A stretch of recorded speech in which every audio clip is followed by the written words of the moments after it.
Matiz proyekti nima bo'lyapti degan akalarimiz shu mashina motor ketyapti. Motori tutashini bitta ko'ringlar. Sizlardan faqat bitta narsa.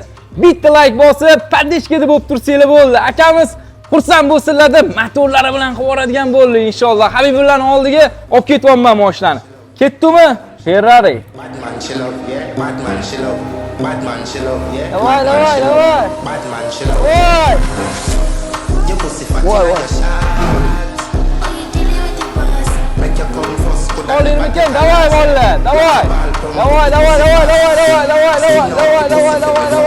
Voy, subhanalloh. Xullas, motor o'lib o'pti akalar, yurmadi. Ketdimi? Haydang aka. And if you hear this on the gong, bend your back, gong, bend your knees, baby, shake it to the max. DJ, please turn up the bass to the max. Please just rewind, let me shake it to the max. Motorini o'tdi do'qilishga Habibullarning oldiga olib keldim inshaalloh. Ukam omonat qilib egasidan olganman mashinani. Senga ishonib topshirdim. Motorni yechib olasan, xudo xolasa, to kuzibni qilgunimgacha motorini toza qilib, raketa qilib bersang bo'ladi. Xolasa akalar 0 dan 100 gacha mashinani zo'r qilib Dilshod akanga topshiramiz. Ukam 5 Bo'ldi aka. topshirdim. Xudo xolasa. Davom etamiz. Put that never take a loss, yeah. Like a ball.